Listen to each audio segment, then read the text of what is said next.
we must know that two unifications are now taking place. One under the Antichrist, where all religions find their place, and one under Christ, where all true children of God are united.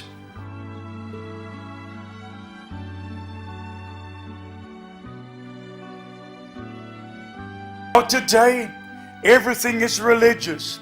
The whole world is religious. And the beast is religious.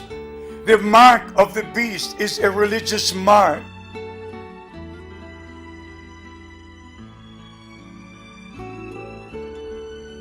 What is the beast? What is the image of the beast? What is the mark? What is the name? What does Bible prophecy tell us about these important things in the end time?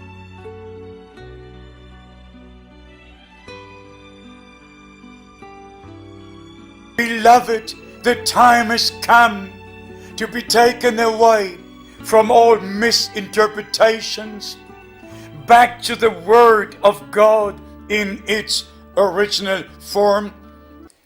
Ladies and gentlemen, this is Brother Frank speaking to you from the Mission Center in Krefeld, Germany. It's a great privilege for me to take God's message of the hour to your nation, to your city, to your people. We do live in a very special time, that is to say, very near to the return of Christ, promised to us in John chapter 14, that he will go to prepare a place and then return and take us home. Beloved brothers and sisters, there are certain subjects that we have to include in every sermon. It's the return of Christ, the fulfillment of Bible prophecies in our day. It's the church and the promises given to her. It's Israel and the promises given to them. So we have to give in every sermon an overall picture of the prophetic scriptures, so that we would have an understanding about the time we're now living in. First, we must understand that God's word cannot be interpreted. It must be believed the way it is written. It must be observed if it is of prophetic, predictive nature, that it comes to pass in the very same way as it is written. God's man of the hour, William Branham, used to make the statement, God is his own interpreter. First, he makes a promise or gives a prediction, and then when the time comes, the promises and the predictions are fulfilled. So it was at the first coming of Christ. Everything from his birth to his ascension to heaven was predicted in Old Testament prophecies. And the same applies to our time in reference to the return of Christ, to the gathering of Israel, and all the things which are now taking place. So we need divine orientation from God's holy word. If we look into the past centuries, great men of God, Bible teachers, have tried to understand even the prophetic book in the New Testament, the 22 chapters of Revelation. But then, because the time of fulfillment had not yet been, their understanding was not opened to know the scripture pertaining to the end time. But now we have reached that space of time, and therefore the Holy Spirit gives understanding, illumination, and takes us into all of God's holy word, be it teaching or prophetic, and therefore we called this ministry apostolic, prophetic, Bible ministry, not explanations or interpretations, but God's word, the way it is written. In John chapter 7, verse 38, the Lord said, if you believe in me, as the scripture says, the main point in all our preaching was, is, and shall be right to the end, Jesus Christ, our Lord and Savior, who paid the price on the cross of Calvary, shed his blood, gave his life to redeem humanity. Paul summarized it in 2 Corinthians chapter 5, stating, God was in Christ reconciling the world with himself. God did not bring us a new religion, whether a new or old religion. There is no salvation in any religion on earth. Every religion started with a man. We need something that started with God. Only what comes from God takes us back to him. And we need eternal life to live eternally, not good intentions, not philosophies. When death strikes, then we will understand whether we lived in vain or whether we're reaching our final goal to be in glory with our Lord forever. Beloved brethren and sisters, as we already said, the most important thing is to preach Jesus Christ, to teach the fundamental doctrines of the Holy Scriptures as they were taught and practiced at the beginning of the New Testament church. We know on the day of Pentecost, the New Testament church came into existence by the direct act of God, by the outpouring of the Holy Spirit. And Peter was the first man of God who on the day of Pentecost preached under the anointing and divine revelation of the Holy Spirit, showing how Bible prophecies had come to pass and how God opened the door to the kingdom. In Luke chapter 16, we are told that the law and the prophets were unto John the Baptist, and from that time the kingdom of God was being preached. And then we understand on the day of Pentecost, that kingdom of God came forth.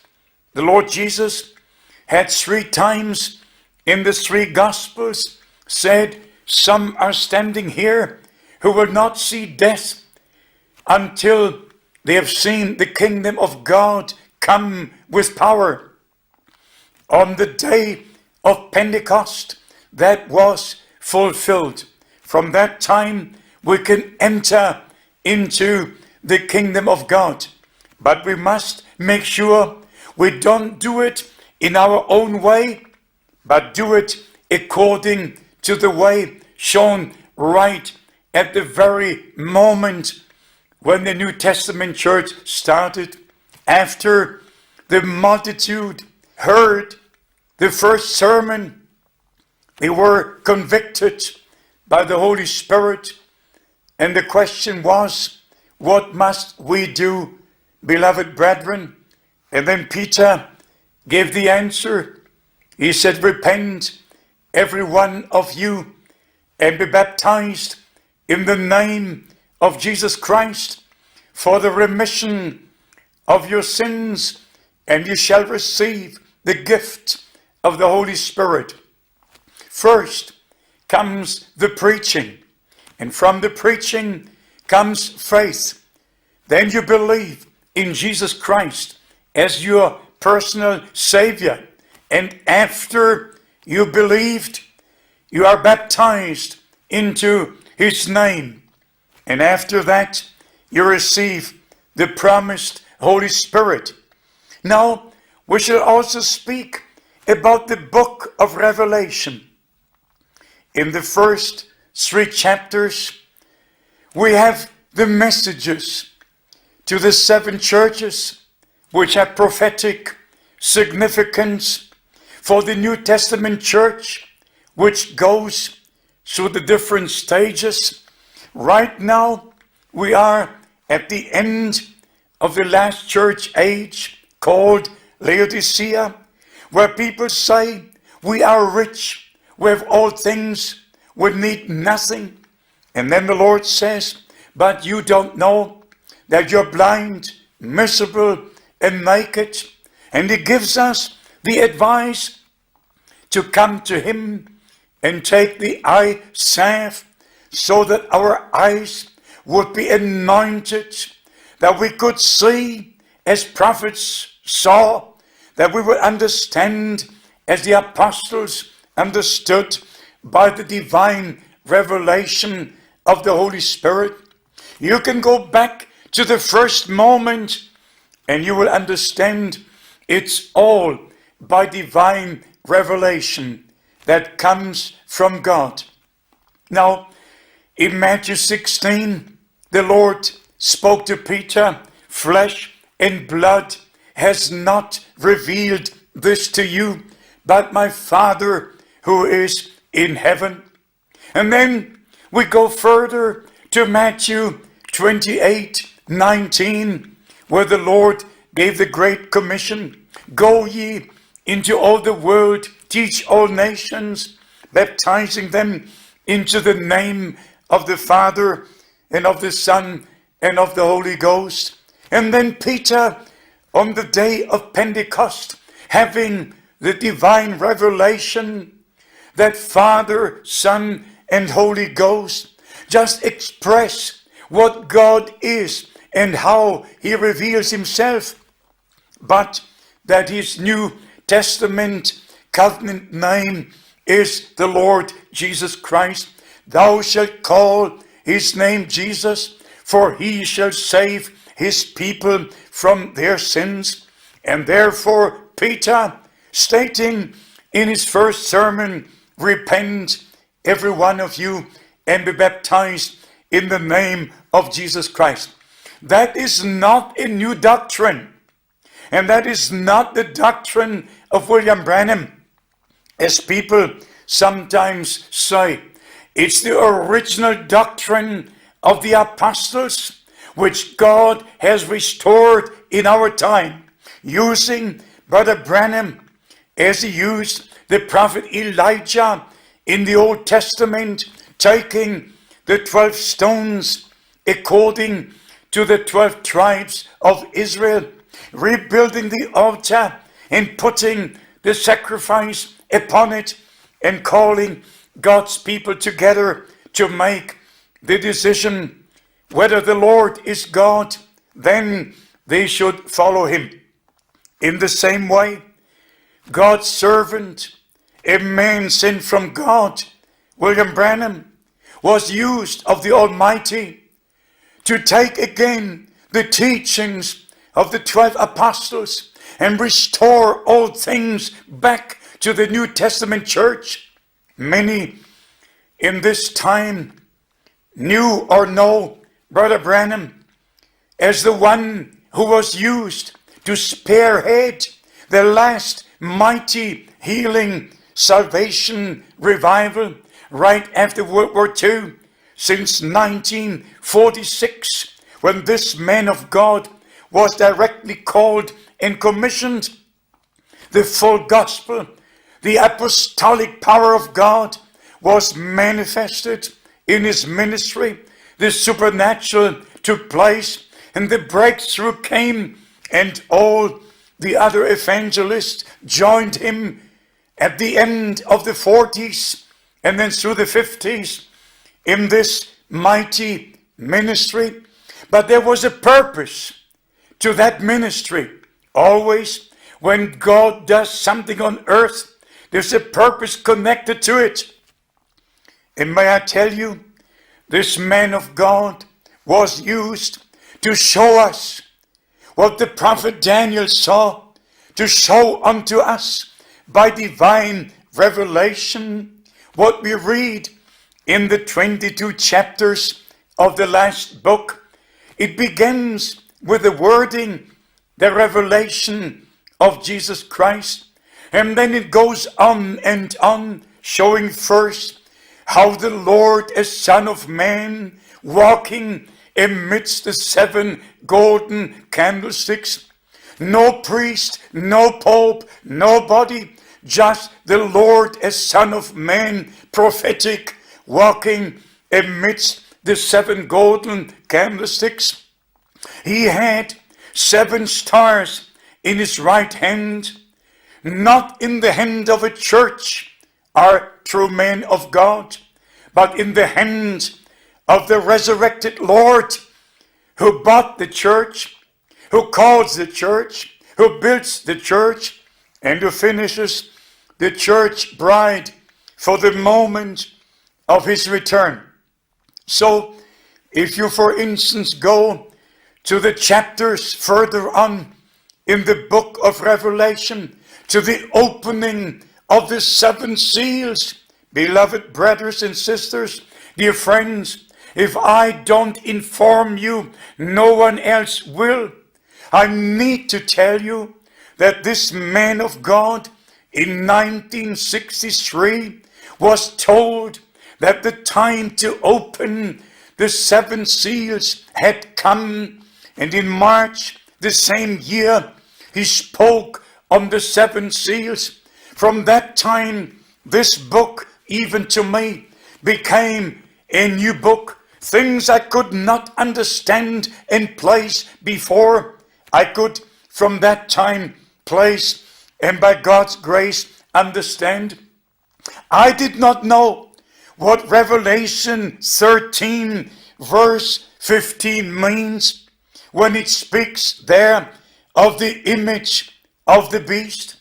I did not know what Revelation 13 verse 18 means when it speaks there of the number of the beast. I did not know what Revelation 15 verse 2 means when it says it is the number of his name. Who is the his? Who is the beast? What is the number? What is the name? Then in Revelation 13 verse 17, the name of the beast. Revelation 14 verse 11, mark of the beast. Revelation chapter 16, 2, again, mark of the beast. And Revelation 16, 2 and 6, they who worship the image of the beast. What is the beast? What is the image of the beast? What is the mark? What is the name? What does Bible prophecy tell us about these important things in the end time? And I read to you just one verse that you might understand the seriousness that goes with such prophetic scripture. Revelation chapter 14 verse 9, we read, and the 3rd angel followed them, saying with a loud voice, if any man worship the beast or his image and receive his mark in his forehead or in his hand, this same shall drink from the wine of the wrath of God, which is poured out without mixture into the cup of his indignation, and he shall be tormented with fire and brimstone in the presence of the holy angels and in the presence of the Lamb. Now today, everything is religious. The whole world is religious. And the beast is religious. The mark of the beast is a religious mark. And people don't understand this. Today, all speak about converts. If you go to the Roman Catholic religion, they speak about conversion, about evangelization, about the return of Christ, about the time we're now living in. They speak about all the things that are now going forth in the charismatic movements. If you go to the Muslim religion, they speak about converts to their religion. And actually in every religion, the same terms, the same terminologies are being used. Everyone speaks about God, about religion, about doctrines. But what does the scripture actually say in itself? Not what we say about it, but what the Bible says.